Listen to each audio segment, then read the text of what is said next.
राम हरी जय जय Ram Krishna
Bye.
अमरशासाठी जन्म सोसिले अमरशासाठी जन्म सोसिले दुष्ट निराळे किती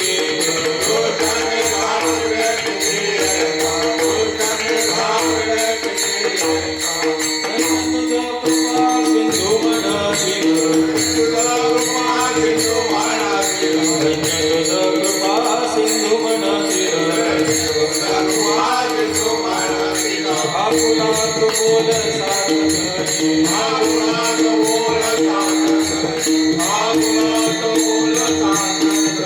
अमरशासाठी जन्म सोसिले अमरशासाठी जन्म सोसिले दुष्ट निराळे किती एक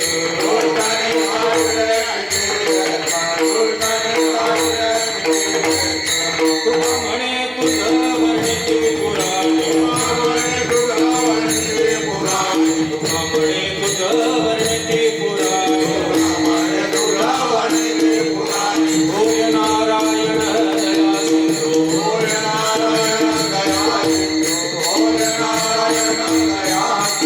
अमरशासाठी जन्म सोसिले अमरशासाठी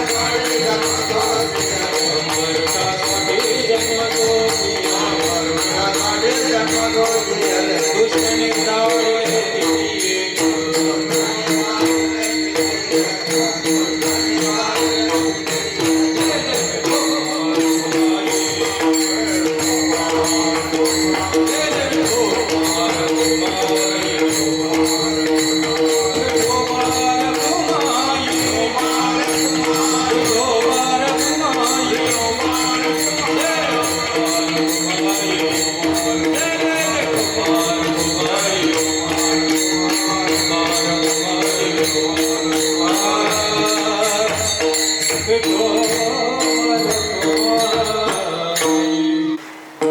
धर्मराजा वाया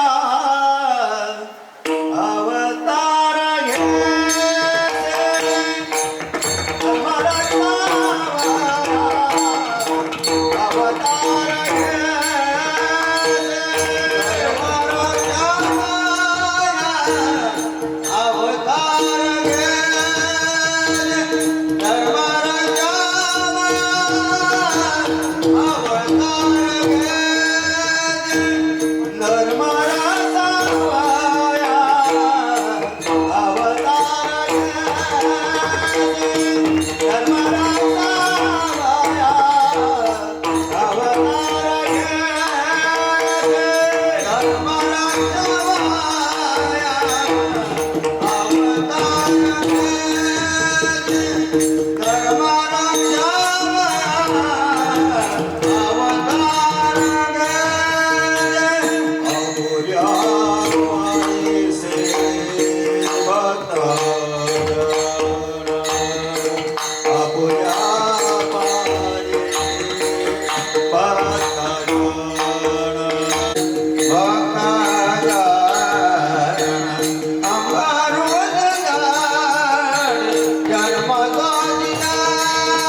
धर्म रक्षावया अवतार घेसी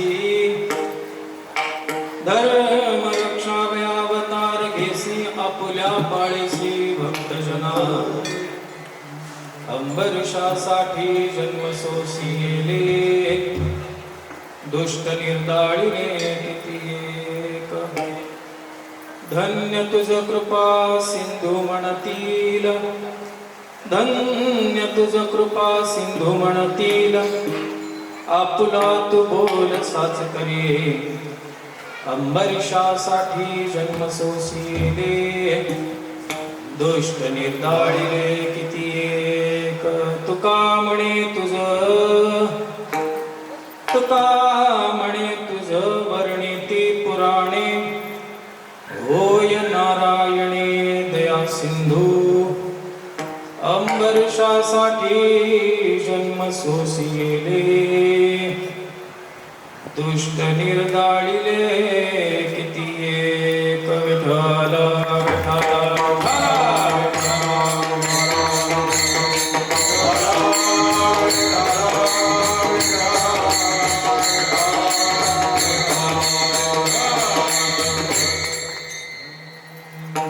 धर्म रक्षावया अवतार घेसी आपुल्या पाळीसी भक्तजना अंबरीषासाठी जन्म सोसिले दुष्ट निर्दाळीले किती एक समचरण सरोजम सान्द्र नीलाबुधाबं जगन्निहित पाणिं मण्डलं मण्डनाना तरुण तुलसी माला कंधरं केजनेत्रं सदय धवलहासा विठ्ठलं चिन्तयामि पांडुरंगा करो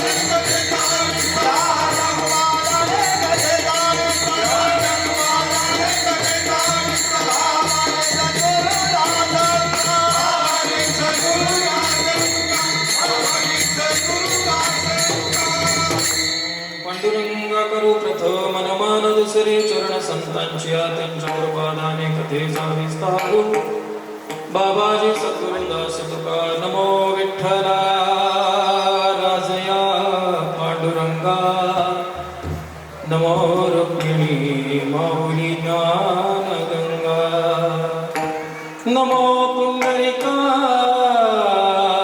नमो चंद्रभागा नमस्कार माझा रुक्मिणी पांडुरंगा ज्ञानेश भगवान विष्णु निवृत्तीर भगवान हरः सोपान भगवान ब्रह्म मुक्ताख्या ब्रह्मचित्कला नमो ज्ञानेश्वरा निवृत्ती उदारा सोपान देवा नमो मुक्ताबाई त्रिभुवन पावनी आदत्रय जननी देवाचिया वाद्यभूषित पावन तो प्रत्यक्षामरिंद्रा समान तयाची आचरणी जान साष्टांग नमन करीत सो मज दिसत सो परम विख्यातू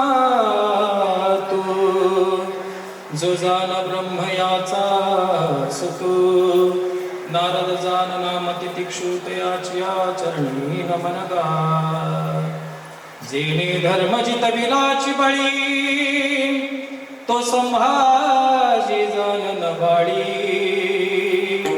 कावतरला जयाची पुढे तया छत्रपतीची या चरण कमळी साष्टांग नमन करीत सो विठ्ठल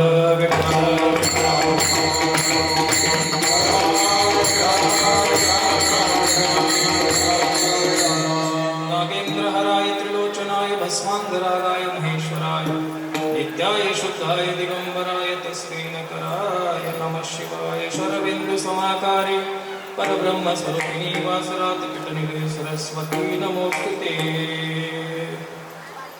मुक्त कैवल्य तिजोरी भगवान श्री ज्ञानोबाराया श्री संत तुकोबाराया आदी करून सर्व संतांच्या चरणावरती नतमस्तक होऊन तुम्हा मायबाप श्रोत्यांना अभिवादन करून प्रस्तुत प्राप्त प्रसंगी भगवत चिंतन सेवेकरता घेतलेला अभंग अखिल कोटी ब्रह्मांड नायक आणि या भूतलावरती जन्माला आलेल्या जडजीवांचा उद्धार करण्यासाठी असे संत महात्मे देवमान्य संत सम्राट वैराग्य भूषण आणि या समाजाच्या जडोद्धारासाठी आपल्या देहाचीच नव्हे तर संसाराची राखांगोळी करणारे असे सदैव वैकुंठाला जाणारे देहूचे सुप्रसिद्ध महान साधू संत श्रीमंत जगद्गुरु श्री संत तुकोबाराया यांचा उत्कृष्ट असा अभंग सर्वांच्या पाठातला परिचयाचा नव्हे तर भगवान परमात्मा अवताराला येण्याचं कार्य सांगणारा उत्कृष्ट असा अभंग आहे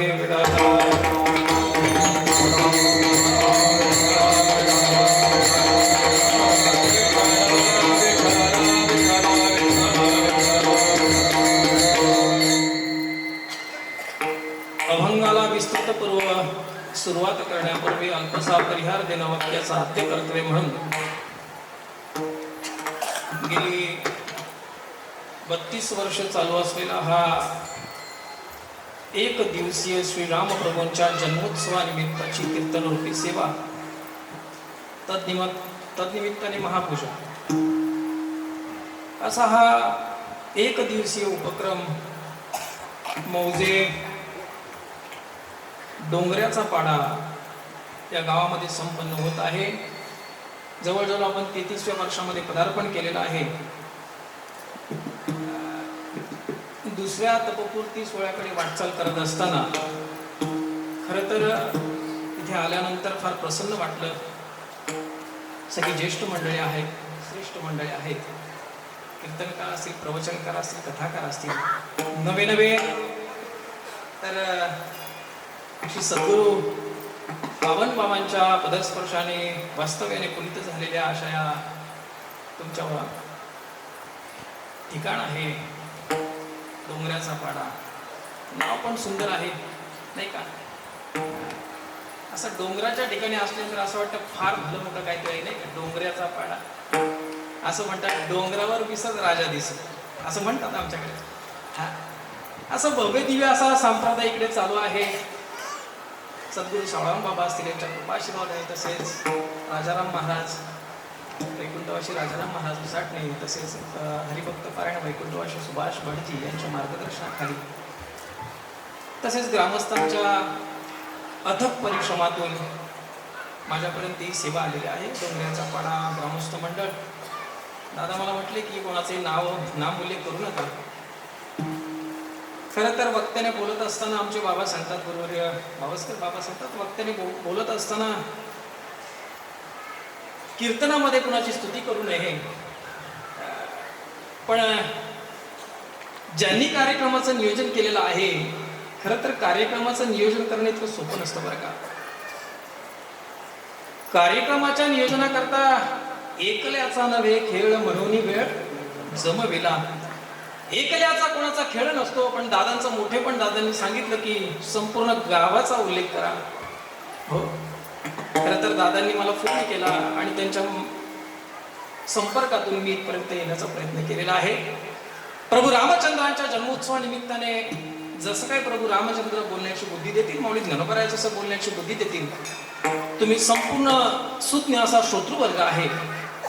जसं तुम्ही 1 तास का होईना या कार्यक्रमाकरता बसाल, तुमचे चेहरे प्रफुल्लित ठेवाल, त्या पद्धतीने आपण सेवा करण्याचा प्रयत्न करणार आहोत. जर का तुम्ही यदा कदाचित मला असं वाटतं हा पर्व काळ आहे आणि पर्व काळामध्ये मला असं वाटत नाही कुणाला ग्लानी यावी, कुणाला झोप यावी. कारण पर्व काळामध्ये नामस्मरण केल्यानंतर त्याचं 4 पटीने पुण्य लागत असतं. सर्वसाधारण महात्मे, सर्वसाधारण मनुष्य, सर्वसाधारण जीव नामचिंतन करतो, नामस्मरण करतो, पण नामस्मरण करता इतर वेळी नामस्मरण केलेलं ते वेगळं. पण पर्व काळाच्या वेळेस नामस्मरण केल्यानंतर त्याचं विशेष पुण्य आपल्याला लागत असतं. आणि हा पर्व काळ आहे. कृष्णाष्टमी, वामन जयंती, नृषा जयंती, उत्तम महाशिवरात्र, गोकुळाष्टमी असे पर्व काळ सांगितले. सुरुवातीला सांगून जाईल, भगवान परमात्म्याने आपल्याला वर्षाच्या 24 एकादशा कमी करून घेतल्या. 24 एकादशा कमी करून घेतल्या. त्यामध्ये याही 4 एकादशा कमी करून घेतल्या. पण झालं काय, भगवान परमात्म्याने आपल्याला पाठवताना, या भूतलावरती पाठवलं त्यावेळेस आपल्याला इथे पाठवताना तुम्हाला किती श्वास घ्यायचे आणि किती घास खायचे याचं नियोजन करून पाठवलं बरं का. फार प्रभावी नियोजन भगवान परमात्म्याचं आहे. असं प्रभावी नियोजन भगवान परमात्म्याचं त्यांनी पाठवताना आपल्याला इथे मोजून पाठवलं, किती श्वास घ्यायचे, किती घास खायचे. याच्यामध्ये काही नवल नाही महाराज. एक श्वासही तुम्ही शिल्लक घेतला जात नाही किंवा एक घासही तुम्ही शिल्लक खाल्ला जात नाही.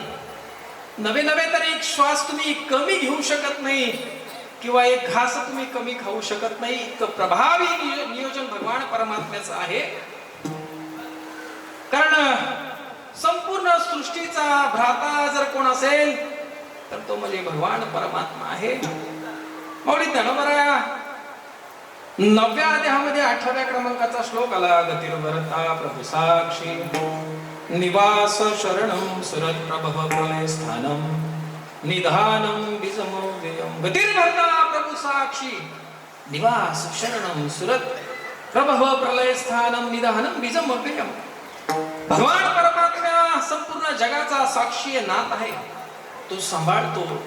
नुसतं सांभाळत नाही महाराज, तो भरण पोषण करतो. 3 टायमाच्या खाण्याची व्यवस्था लावून देतो अखंड. मग तुम्ही म्हणाल महाराज 3 टायमाच्या खाण्याची व्यवस्था लावून देतो तो, पण आम्ही काबड कष्ट करतो. तुम्ही काबड कष्ट करता, तुम्ही नोकरी धंदा करता, तुम्ही व्यवसाय करता. पण भगवान परमात्म्याच्या बाबतीत जर विचार करायला गेलं तर म्या बोलविल्या वेदू बोले, म्या चालविल्या सूर्य चाले, म्या हलविल्या प्राण हाले, ते जगाते चालविता. मला सांगा ना, आज सूर्य उगवतो, त्याच्या उगवण्याचं आपल्याकडे काही रिमोट कंट्रोल आहे का? नाही महाराज. सूर्य उगवतो त्याचं रिमोट कंट्रोल नाही. तो आस्ताला जातो त्याचं कुठं रिमोट कंट्रोल नाही. मग ह्याला चालवणारा कोण आहे? तर भगवान परमात्मा म्हणतात मी साक्षी आहे, मी नाथ आहे. गतिर्भरता प्रभु साक्षी.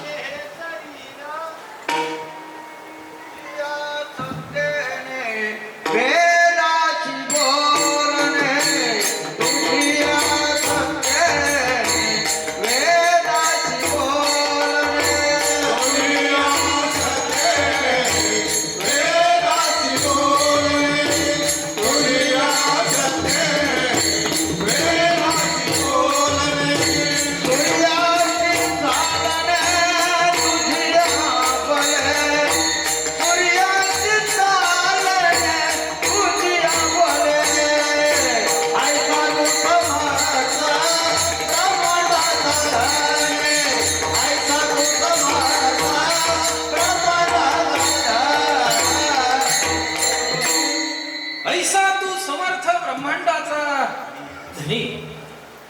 चाले हे शरीर. आपल्याला जायचं आहे मुंबईला आणि आपण बसलो पुण्याच्या ट्रेनमध्ये. आपण मुंबईपर्यंत कधी पोहोचू महाराज? आपल्याला चालवणारा तो आहे. आपल्याला जिथं जायचंय, ज्या साध्यापर्यंत न्यायचंय, तो चालवणारा तो आहे. तुम्ही आम्ही कोण सांगणार की मी सर्व केलं? असं आपल्या मराठी माणसांमध्ये एक म्हण आहे, माझं माझं आणि का बाडोज, असं फार जुनी मंडळी म्हणायची. माझं माझं करून मी केलं म्हणून काही होत नाही महाराज. तो चालवणारा आहे, तो जगाते चालविता. भगवान परमात्मा सांभाळतो, नुसतं सांभाळत नाही, भरण पोषण करतो. आपल्याला 3 टायमाच्या खाण्याची व्यवस्था लावून देतो अखंड. महाराज 3 टायमाच्या खाण्याची व्यवस्था लावून देतो अखंड. हो, त्याच्यामध्ये एक घासही तुम्ही शिल्लक खाऊ शकत नाही. आपण सहजच म्हणतो काय गो, आज सगळं खिशामध्ये पैसे आहेत, माझ्याकडे साधन आहे, पण आज बाकी मला उपवास घडला बरं का. सर्वसामान्य व्यवहारातील ही म्हण आहे की बाबा आपण सहजच एखाद्या कामाकरता बाहेर गेलो असाल तर कधीतरी आपल्याला वेळ मिळत नाही म्हणण्यापेक्षा तर भगवान परमात्म्याचं नियोजन आहे बरं का. तुम्हाला किती घास खायचे आणि किती श्वास घ्यायचे त्याचं नियोजन आहे. मग तुम्हाला कधीतरी उपवास घडतो असं म्हणतात की माझ्याकडे सगळ्या गोष्टी असून पण मला तो उपवास घडला, याचाच अर्थ तुम्ही कधीतरी ते घास संपवले असतील. म्हणून त्या घासाची बरोबरी करण्याकरता तुम्हाला त्या दिवशी तुमचे घास शिल्लक ठेवले. भगवान परमात्म्याचं नियोजन आहे. मला तुम्हाला या मुद्द्यापर्यंत आणून सोडायचं आहे की पर्व काळ आहेत. पर्व काळामध्ये भगवान परमात्म्या 4 एकादशा कमी करून घेतल्या महाराज. पण 4 एकादशा वर्षाच्या किती एकादशा? 24 एकादशा. महिन्याला 5 एकादशी येतात नाही का? किती येतात?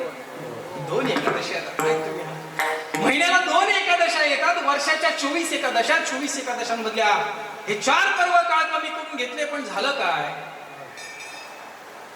ह्या बहादराने एकादशीला पण घास संपवले आणि एकादशीला घास संपवल्यामुळे शिल्लक राहिले श्वास, पण घात नाही घास.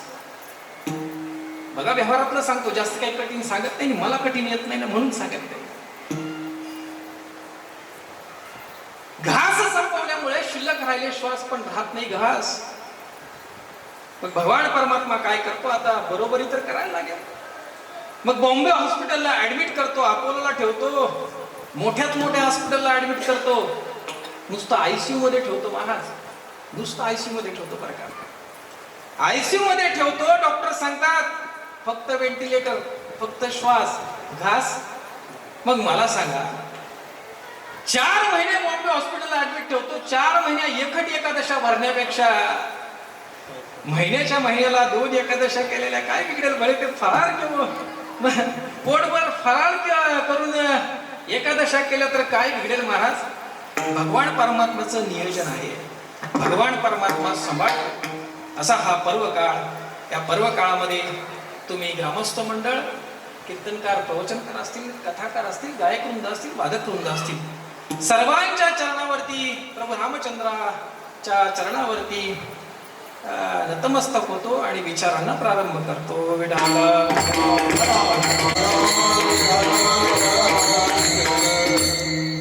धर्म रक्षावया अवतार घेसी, आपुल्या पाळीसी भक्तजना. त्या अभंगामधून जगद्गुरु संत तुकोबाराया भगवान परमात्म्याच्या येण्याचं कारण प्रतिपादन करत आहेत. भगवान परमा अवताराला येतो, कशा करता येतो, काय येतो? धर्म रक्षावया अवतार घेसी. धर्माचं रक्षण करण्याकरता भगवान परमात्मा अवतीर्ण होत असतो. आपुल्या पाळीसी भक्तजना. आणि कोणाचा संहार करतो, कोणाला पाळतो, कोणाला पोसतो? तर भक्ताला भगवान परमात्मा सांभाळतो. मग महाराज कोणाला सांभाळलं? अंबरीषासाठी जन्म सोसिले, दुष्ट निर्दाळिले किती एक. दुष्टांचा संहार करतो, भक्ताला सांभाळतो. अहो नुसतं सांभाळत नाही, एकच जन्म येत नाही. अंबरीषासाठी 10 अवतार भगवान परमात्म्याने घ्यावेत. नवे नवे तुकोबाराय असं म्हणतात की जरी भगवान परमात्मा धर्माकरता अवतीर्ण होत असेल, जरी भगवान परमात्मा धर्माकरता येत असेल, धर्मावरती ग्लानी आली तरी भगवान परमात्मा येत असेल, पण तो खऱ्या अर्थाने येत जर कोणाकरता असेल तर आमच्या संत महात्म्यांकरताच येतो. एक गुरुजी एक उदाहरण सांगायचे. मला जायचं आहे डोंगराच्या पाड्याला कीर्तनाला. हे माझं काय झालं, प्रमुख उद्देश झालं. सर्व सोपं करून सांगतो. डोंगराच्या पाड्याला मला जायचं आहे कीर्तनाकरता. हे माझे कीर्तन आहे, हे माझे साध्य झालं. इथपर्यंत मला यायचंच आहे.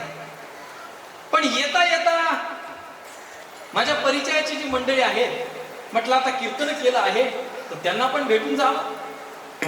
पनवेलला थांबलो, मध्ये कळंबोलीला थांबलो, जाता जाता त्यांनाही भेटून जावं. तद्वत याचप्रमाणे भगवान परमात्मा येत असतो, तो भक्ता करताच येत असतो. भक्ता करताच येत असतो. पण आलोच आहे तर दृष्टांचा संहार करून जावं असं भगवान परमात्मा सांगतो.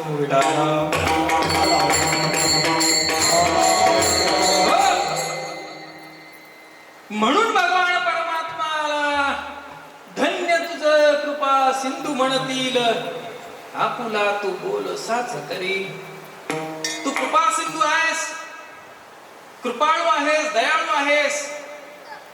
धन्य तुझ कृपा सिंधू म्हणतील. आणि म्हणून सर्व शास्त्र पुराण वेद तुझंच वर्णन करतात. तुका म्हणे तुझ वर्णिती पुराण, होय नारायण दया सिंधू. अभंगाचा सरळ भावार्थ.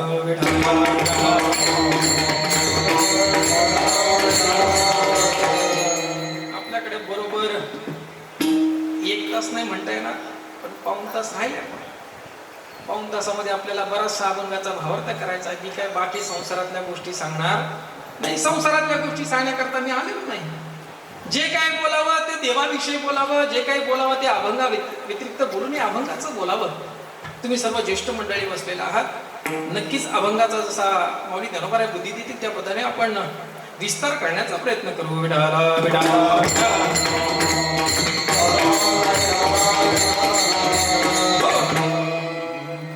धर्मरक्षा वया अवतार घेसी.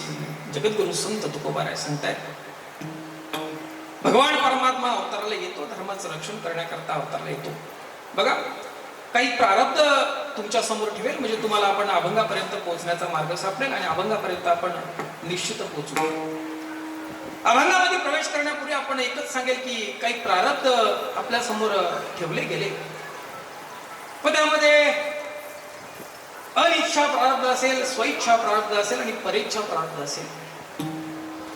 अनिच्छा प्रारब्ध कशाला म्हणावं, स्वइच्छा प्रारब्ध कशाला म्हणावं आणि परेच्छा प्रारब्ध कशाला म्हणावं.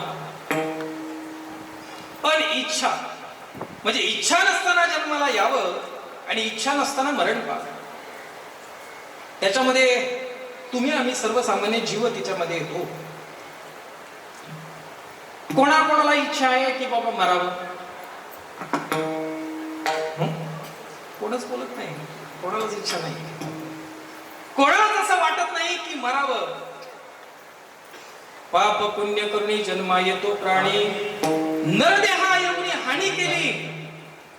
भगवान परमात्म्याच्या चिंतना करता भक्ती करता आपल्याला हा नरदेह प्राप्त झाला. पण आपण येत असताना कोणाच्या इच्छेने येत नाही स्वतःच्या, आणि स्वतःच्या इच्छेने जात नाही महाराज. अनिच्छा प्रारब्ध. जन्माला येण्याकरता काही प्रारब्ध सांगितले, त्यामध्ये कर्म असेल किंवा वासना असेल. अगदी सुटसुटीत बघू आपण, काही किचकट काही करायचंच नाही. कर्मासंबंधी विचार करायला गेलं तर कर्मानुसार मनुष्य जन्माला येत असतो. आपला 1 नंबरचा प्रारब्ध झालाय, थोडं लक्ष ठेवा. झोप आली की मला सांगा, विठ्ठल विठ्ठल घे, नाही का? नाही, विठ्ठल विठ्ठल घ्यायचं कारण तेवढंच असतं की तुम्ही भजन करावं. नाहीतर श्रोत्यांचा फार गोड गैरसमज असतो की महाराज विसरतात म्हणून विठ्ठल विठ्ठल घेतात. नाही, गाता ऐकतया समानाची घडे. गाणाऱ्याला जे फळ प्राप्त होतं, सांगणाऱ्याला जे फळ प्राप्त होतं, ते ऐकणाऱ्याला देखील झालं पाहिजे, होतच. म्हणून आमच्या सोबत तुम्ही देखील विठ्ठल विठ्ठल म्हणायला पाहिजे, म्हणून त्याकरता विठ्ठल विठ्ठल भजन असतं आपलं. बरं चाललंय ना? तुम्ही बोललात बरं चाललंय तर बरं चाललंय. तुम्ही ज्या दिवशी बोलाल सूर्यफळ ज्या दिवशी मावळते त्या दिवशी आपण जे विठ्ठल घेऊ, नाही का? ऐका, एक तर मनुष्य कर्मानुसार जन्माला येत असतो आणि दुसरं म्हणजे वासनेनुसार जन्माला येत असतो. दोन कर्म आपल्या समोर ठेवले. कर्मानुसार जन्माला येत असताना कर्म भगवान परमात्म्याच्या वडिलांना चुकले नाही महाराज. प्रभू रामचंद्रांचा जन्मोत्सव आहे. भगवान परमात्म्याच्या वडिलांना कर्म चुकले नाही. आपण पुढे पाहणार आहोत. कर्मे दशरथ वियोग मेला, कर्मे श्रीराम वनवासा गेला, कर्मे रावण क्षय पावला, वियोग घडला सीता देवी. कर्मे दशरथ वियोग मेला, कर्मे श्रीराम वनवासा गेला, कर्मे रावण क्षय पावला, वियोग घडला सीता देवी. भगवान परमात्म्यांच्या वडिलांना कर्म चुकले नाही महाराज. कर्म सांगत असताना आमच्या दालवे ऋषींनी सुंदर सांगितलं महाराज. हे माझ्या पदरचं नाही बरं का. दालवे ऋषींनी सांगितलं की कर्म करत असताना इतके कर्म बिलद्दर आहे, ह्या जन्मातले नाही महाराज. जन्मानुजन्माचे कर्म आपल्याला भोगायला येत असतात. धृतराष्ट्र हा 95व्या जन्माआधी एक पारधी होता. पारधी 56वा जन्म त्याला घ्यावा लागला. 56व्या जन्मामध्ये आला. 55व्या जन्माआधी एक पारधी होता. जंगलामध्ये शिकार करण्याकरता गेला आणि शिकार करत असताना त्यांनी शिकार न मिळाल्यामुळे त्रस्त झाला. राग आला त्याला. जंगलामध्ये भलं मोठं वयोवृद्ध तपोवृद्ध असं एक झाड होतं. त्या झाडावरती काही पक्ष्यांची घरटी होती, काही पिल्लं होती, काही पक्षी होते. त्यांनी रागाच्या भरामध्ये त्या झाडाला, वयोवृद्ध तपोवृद्ध असं झाड, भलं मोठं असं झाड, त्या झाडाला आग लावून दिली आणि आग लावल्यानंतर ते झाड भरभर भरभर भरभर भरभर जळालं. त्या झाडावरती काही पक्ष्यांची घरटी होती, पिल्लं होती. जे काही पक्षी वाचले, जे काही पिल्लं वाचली, त्या पक्ष्यांनी त्या धृतराष्ट्राला, त्या पारध्याला शाप दिला,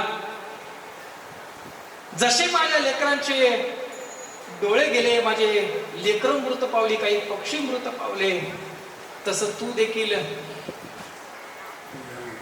आंधळा म्हणून जन्माला येशील. 55व्या जन्मानंतर 56व्या जन्मामध्ये धृतराष्ट्र राजा म्हणून जन्माला आला. राजा म्हणून जन्माला आला. सर्व काही साम्राज्य आहे, पण आंधळा म्हणून जन्माला आला महाराज. आणि आंधळा म्हणून जन्माला आला असतो, पण पत्नी गांधारी, तिला डोळे होते का नव्हते? होते डोळे. पण तिला काय करावं लागलं? तिला देखील पट्टी बांधावी लागली आणि 100 पुत्र त्याच्या समोर मारले गेले महाराज. कर्मासंबंधी बोलत असताना कर्म कोणाला चुकले नाही. आमचे दालवे ऋषी सांगतायत, न्यासापहारी चानपत्य, न्यासापहारी चानपत्य, न्यासापहारी चान अपत्य. न्यास जो ठेव्याचं हरण करतो त्याला पुत्र प्राप्ती होत नाही. हे माझ्या पदरचं नाही, त्यावर उपाय पण सांगितले. फडके दादांनी सांगितलं, महाराज मी तुमच्याकडे 25,000 रुपयाची ठेव ठेवायला देतो. दादा माझ्याकडे, माझ्या मुलीचं लग्न आहे, माझ्याकडे असतील तर संपून जातील, पण तुमच्याकडे ठेवून द्या, माझ्या मुलीचं लग्न आहे. आणि मुलीच्या लग्नाच्या वेळेस 20 वर्षांनी, 15 वर्षांनी, 25 वर्षांनी माझी मुलगी लग्नाला उपवर होणार आहे आणि उपवर झाल्यानंतर मी तुमच्याकडनं ती जी काही रक्कम आहे ती पुन्हा घेऊन जाईल. विठाला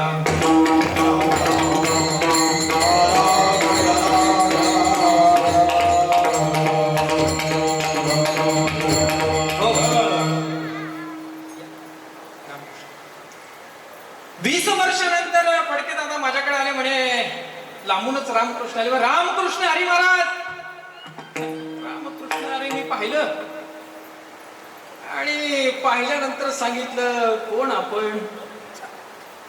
तुम्ही हसलात म्हणजे तुमच्या लक्षात आलं असेल. 20 वर्षानंतर दादा माझ्याकडे आले. दादांनी सांगितलं, रामकृष्ण हरी महाराज, मी पहिल्यांदा प्रश्न केला, कोण आपण? त्याच्यावरून तुमच्या लक्षात आलं असेल की महाराजांनी ते पैसे खाल्ले म्हणा, तुमच्या भाषेत दाबले म्हणा, की तुम्हाला जे म्हणायचे ते म्हणा. याचाच अर्थ महाराजांनी दादांचे पैसे दाबले याचाच अर्थ ते खाल्ले.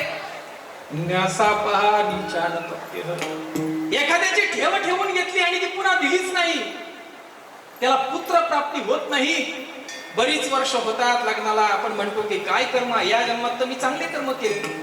पण डाळव्या ऋषीने सांगितलं न्यासाचं ठेव्याचं हरण जो करतो त्याला पुत्र प्राप्ती होत नाही. त्याच्यावरती उपायही सांगितले, नामचिंतनाचे उपाय सांगितले, अनेक उपाय त्याच्यावरती सांगितले. मला ते नाही सांगायचं.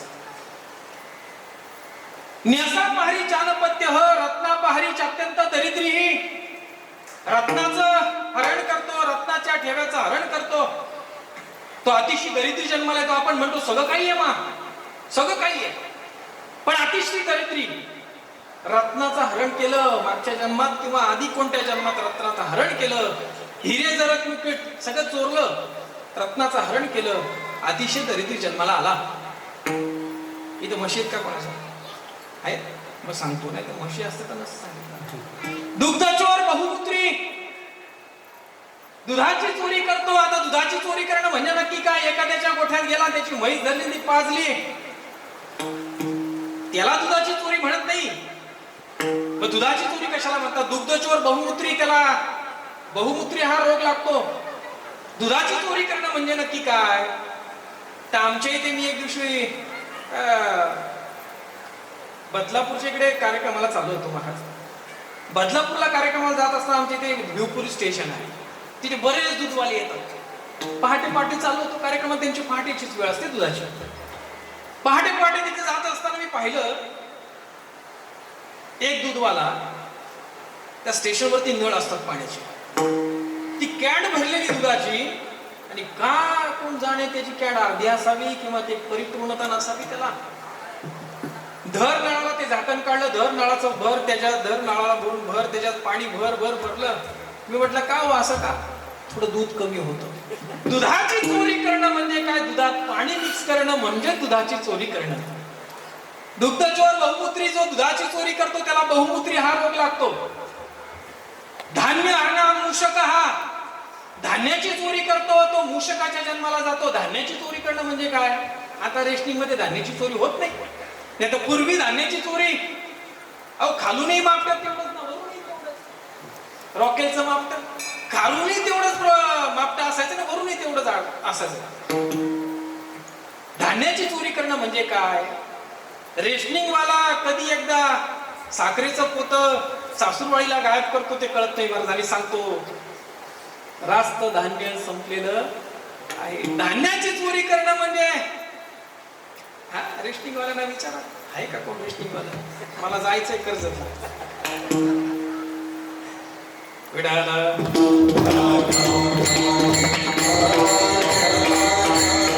हो महाराज, तुम्ही आमच्याबद्दल सांगितलं, पण महाराज लोकांबद्दल काही आहे की नाही?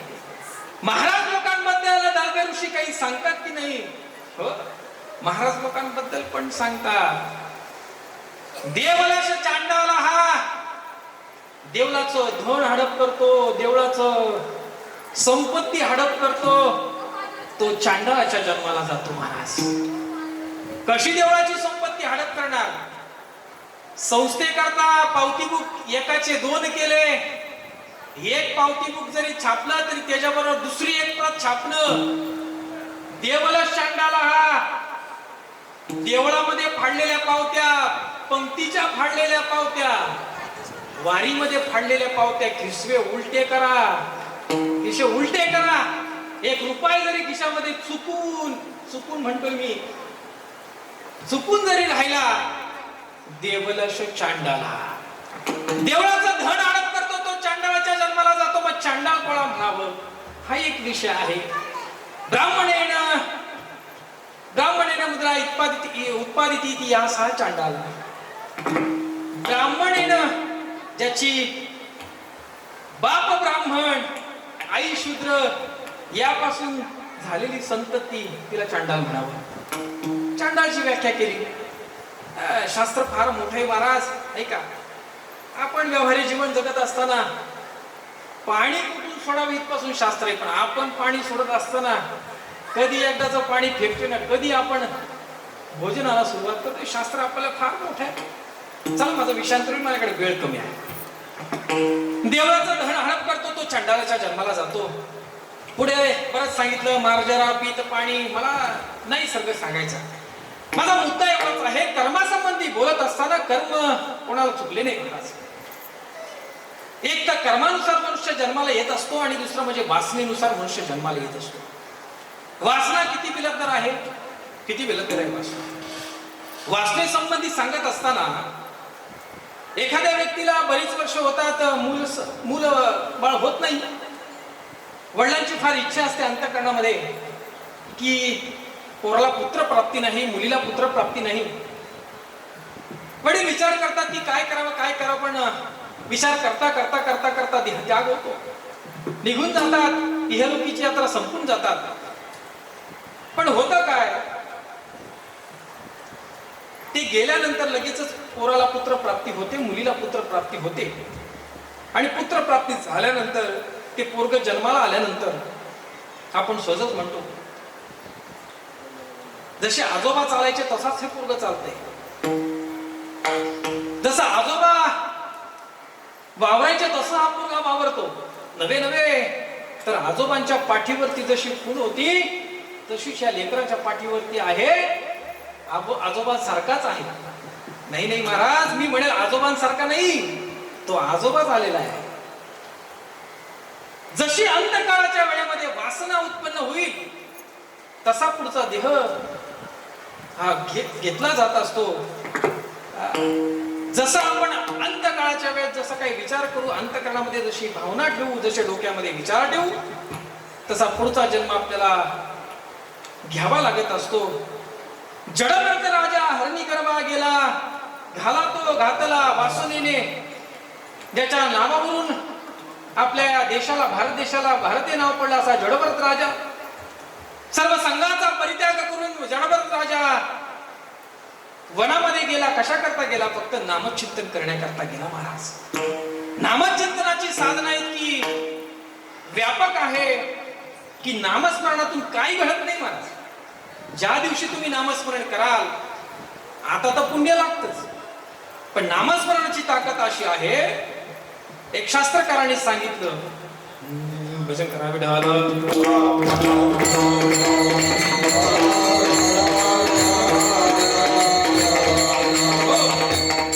नामामध्ये इतकी ताकद आहे की ते आपल्या रेषा देखील बदलू शकतात. रेषा,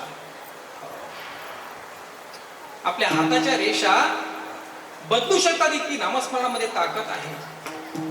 गुरुवर्य पुरुषोत्तम बाबा बावस्कर, बाबांचे वडील, त्यांना शेवटच्या काळामध्ये 14 कोटी नामस्मरण झालं होतं.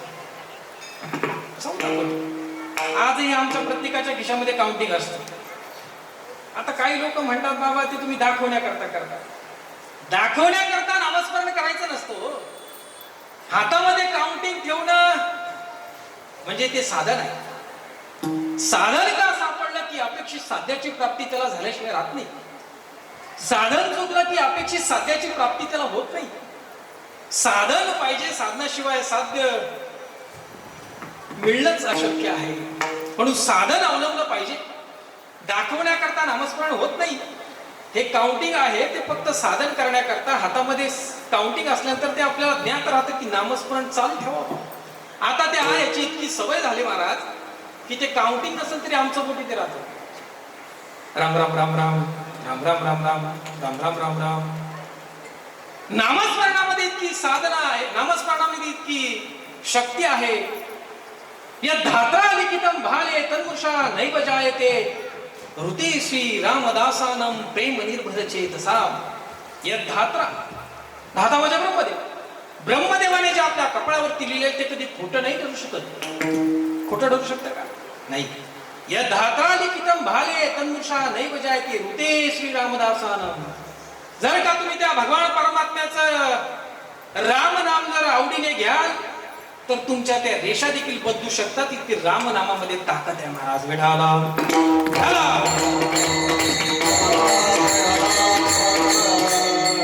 14 कोटी नामस्मरण झाल्यानंतर शेवटच्या काळामध्ये सांगून गेले महाराज, मी ह्या दिवशी जातोय, ह्या तिथीला जातोय. नव्हे तर परभणी जिल्ह्यातील अच्युत महाराज दस्तापूरकर, मारुती बाबा दस्तापूरकर आपल्या सर्वांना ज्ञात असतील. फार महान संत होऊन गेले महाराज. मी द्वापार युगातली गोष्ट नाही सांगत बरं का, मी कलियुगातली गोष्ट सांगतोय. ह्या कलियुगामध्ये फार मोठे संत होऊन गेले. मारुती बाबा दस्तापूरकर बाबांचं एका वेळी 2 कीर्तन व्हायची महाराज.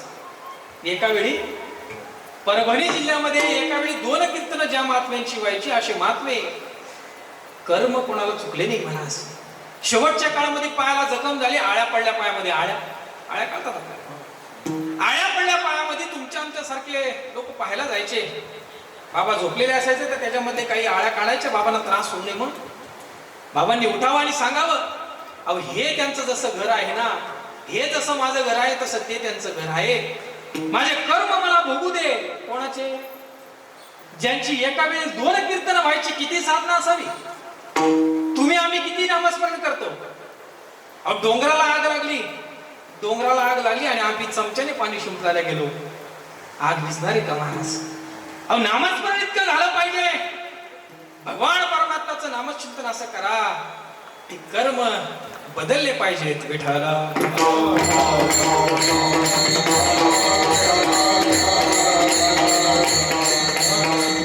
राजा जंगलामध्ये गेला. कशा करता गेला? नामचिंतन करण्याकरता गेला. पण नामचिंतन करत असताना, त्रिकाळ संध्या करत असताना, गंगेवरती स्नानाला गेला असता एक संध्या अशी झाली की त्याच्यामध्ये एक हरिण पाणी पिण्याकरता त्या गंगेवरती आलं.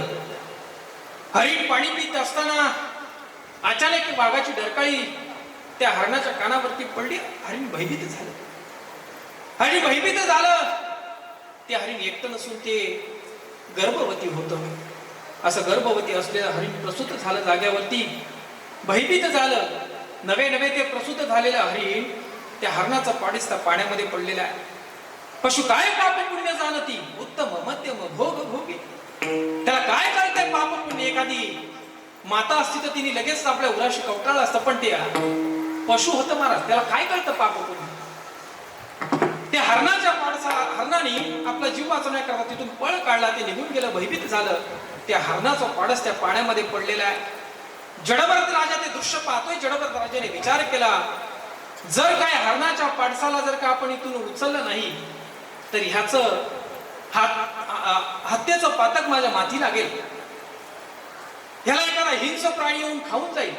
म्हणून त्या जडभरत राजाने त्या हरणाचं पाडस उचललेलं आहे, आपल्या आश्रमामध्ये घेऊन गेलेला आहे. आता आश्रमामध्ये घेऊन गेल्यानंतर संपूर्ण दिवस त्या हरणाच्या पाडसामध्ये चिंतन या जडभरत राजाचं लागू लागलं. एक दिवस जडभरत राजाचा काळ जवळ आला आणि शेवटच्या काळामध्ये त्या हरणाच्या पाडसाचं चिंतन त्याच्या डोक्यात राहिल्या कारणानं हा जडभरत राजा शेवटच्या काळामध्ये त्या हरणाच्या पाडसाचं चिंतन त्याच्या डोक्यात राहिल्यामुळे त्याला पुढचा जन्म हा हरणाच्या उदरामध्ये घ्यावा लागला. जडभरत राजा हरणी गर्भा गेला, घाला तो घातला वासनेने. किती वासना पिलत तरी महाराज. म्हणून एक तर कर्मासंबंधी बोलत असताना कर्म भोगत असताना कर्मानुसार माणसाला जन्माला यावं लागत असतं, आणि दुसरं म्हणजे वासनेनुसार माणसाला जन्माला यावं लागत असतं. अनिच्छा प्रारब्ध आपल्याला संपलेला आहे. जमलं का? इथपर्यंत आलो आपण. जमलं का? तुम्ही हो म्हणा, नाही तर कीर्तन संपवायला. त्याला बाकी सांगण्यात अर्थ नाही ना. अजून बरंच बाकी आहे. अजून कीर्तनामध्ये अभंगात प्रवेश आहे. मोजून 20-25 मिनिटं राहिले, पण आपण व्यवस्थित करू. 11:15 वाजता सांगितलं दादांनी मला कीर्तन संपवायचं. असो, 1 नंबरचा प्रारब्ध आपण पाहिलं, अनिच्छा प्रारब्ध. अनिच्छा प्रारब्धामध्ये तुम्ही आम्ही जन्माला येत असतो, तुम्ही आम्ही जात असतो. 2 नंबरचा प्रारब्ध आहे स्वइच्छा प्रारब्ध. स्वइच्छा प्रारब्धामध्ये संत महात्मे स्वतःच्या इच्छेने जन्माला येत असतात आणि स्वतःच्या इच्छेने जात असतात. महाराज, तुम्ही संत स्वतःच्या इच्छेने जन्माला येत असतात. कोण आला असं आणि कोण गेलं? हो, कोण आला असं ते एक दृष्टांत देतो महाराज, ऐका. नागबाबांच्या बाबतीत जर विचार करायला गेलं, संत महात्मे स्वतःच्या इच्छेने येत असतात आणि स्वतःच्या इच्छेने जात असतात. नागबाबांनी 3 वेळा देहत्याग केला. किती वेळा? 3 वेळा देहत्याग केला. प्रथमता देहत्याग केला त्यावेळेस ज्यांच्या खांद्यावरती चालले होते ते खाली पुटपडत होते. काय सांगितलं? हा नाथ आयुष्यभर देवदेव केला, आयुष्यभर देवाची भक्ती केली, पण शेवटी जातोय कोणाच्या खांद्यावरती? आपल्याच ना. त्यावेळेस नादबाबांनी तिरडीवरती विचार केला. काय सांगितलं म्हणे, अजून आपले सुधारले नाहीत तर बाकीच्यांचं काय घेऊन बसला. नादबाबा उठून बसले महाराज. नादबाबा जसे उठून बसले, पुढचे तर गायब झाले, मागचे गायब झाले. ज्या खांदेकरांना कळलं ती ठेवून पळाले महाराज. प्रथमतः नादबाबांनी देहत्याग केला. पुन्हा पूर्णावस्थेत आले, पूर्वावस्थेत आले. दुसऱ्यांदा देहत्याग केला. त्यावेळेस एक स्त्रीची मुलगी नांदायला निघाली होती. सहज आपल्या गावाकडच्या व्यथा, सहज आपल्या गावाकडची चर्चा असते महाराज. एखाद्या दिवशी एखाद्या गावामध्ये जर का कोणी मरण पावलं, मृत पावलं, एखाद्याची मुलगी नांदायला निघत असेल, त्या मातेने अंतःकरणामध्ये मनामध्ये पुटपुटावं, या नाथाला काही आजच जायचं होतं. अरे काल गेला असता, उद्या गेला असता तर काही बिघडलं असतं का. नाथ बाबांनी पुन्हा तिरडीवरती ते ऐकलं आणि पुन्हा उठून बसले. पुन्हा माणसांची पळापळ झाली महाराज. नाथ बाबांनी सांगितलं, माते तुझ्या मुलीला सुखानं नांदायला पाठव, मी माझ्या जाण्याची वेळ बदलतो. संत महात्मे स्वतःच्या इच्छेने जन्माला येत असतात आणि स्वतःच्या इच्छेने जात असतात. ज्या वेळेस आता मला सांगा, ते बांधायचे पूर्वी, आजही आपण ते बांधतो. कशा करता बांधतो? त्याचं काही शास्त्र आहे का, निदान काय आहे का, अजून त्या लागल्या का कोणाला? मला तरी असं वाटतं महाराज, कदाचित नादबाबा त्यावेळेस उठून बसले. आजच्या लोकांना असं वाटायला नको की गेलेलं प्रेत यदा कदाचित जर का उठून बसलो म्हणून त्याला त्या पेंड्याच्या चऱ्या वळतात, बरोबर की नाही? पेंड्याच्या चऱ्या वळतात आणि त्याला असं गच्च आटून ठेवतात. यदा कदाचित जर हे उठलं तर काही पुन्हा. आणि मग नाथबाबांनी महाराज जलसमाधी वगैरे घेतली. मला सांगायचं तात्पर्य एवढंच आहे की संत स्वइच्छेने जन्माला येत असतात आणि स्वइच्छेने जात असतात. 3 नंबरचं प्रारब्ध असं आहे, अनिच्छा प्रारब्ध, स्वइच्छा प्रारब्ध आणि परीच्छा प्रारब्ध. भगवान परमात्मा परीच्छा प्रारब्धामध्ये स्वतः अवतीर्ण होत असतो.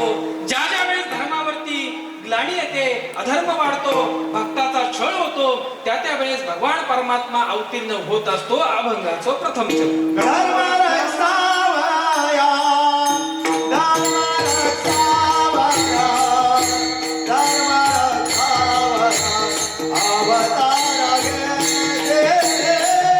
धर्म रक्षावया, धर्म रक्षावया, धर्म रक्षावया, अवतार घेते.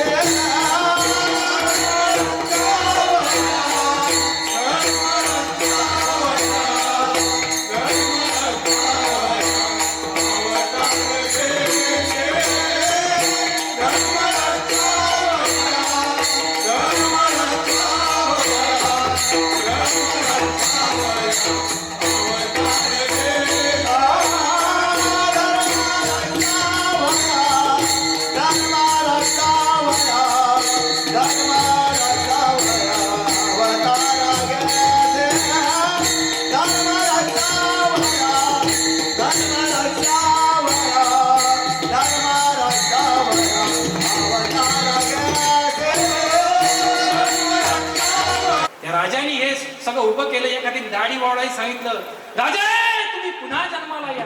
कशा करा? छत्रपती शिवाजी महाराजांनी स्वराज्य निर्माण केलं. माझ्या पाठोपाठ एक एक मावळा तयार होईल. नवे नवे त्या महाराष्ट्रामध्ये अनेक छत्रपती राजे तयार होतील. नुसतं दाढी वाढवायची, मिशा वाढवायच्या, लांब लांब दाढ्या करायच्या आणि फाटलेली पॅन्ट घालायची. बाबा नवीन घेऊन देतो शिवलेली, हा फाडून घालतो. छत्रपती राजा नाही घडणार महाराज. भगवान परमात्म्याला जन्माला येण्याचं कारण सांगितलं की धर्मावरती ग्लानी येत असेल, अधर्म वाढत असेल, त्यावेळेस भगवान परमात्मा काय करतो? अवतीर्ण होत असतो महाराज. अजून काही कारण सांगितली. भगवान परमात्म्याला जन्माला येण्याचं कारण सांगितलं. ऐका ना महाराज, संताधिक संतांचा अधिकार मोठा आहे. वय जरी कमी असेल तरी अधिकार फार मोठा आहे. संताधिक संत हे भगवान परमात्म्याच्या भेटीला गेलेले आहेत. जय आणि विजय द्वारपाल आहे. त्यांनी सांगितलं भगवान परमात्म्याला भेटायचं आहे. पण काय झालं? त्या जय आणि विजयाने त्यांना अडवलं. त्या जय आणि विजयाने त्यांना अडवलं आणि जय विजयाने अडवल्यानंतर या संताधिक संतांना राग आला. संताधिक संतांना राग आला. त्यांनी रागाच्या भरामध्ये त्यांना शाप देऊन टाकला. दैत्य योनीला झाला. ते संताधिक संतांनी शाप दिल्यानंतर जय आणि विजय घाबरले. ते भगवान परमात्म्याकडे धाव टोकली. भगवान परमात्मा वैकुंठातून बाहेर आले महाराज.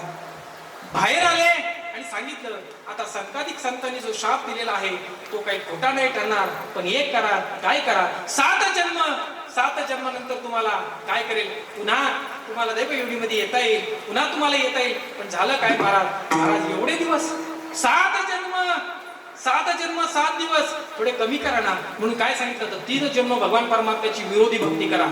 भगवान परमात्म्याची विरोधी भक्ती करा. आणि भगवान परमात्म्याची विरोधी भक्ती केल्यानंतर मग तुम्ही पूर्वस्थितीला या. तुमचा जन्म बरोबर मी खंडित करून टाकेल.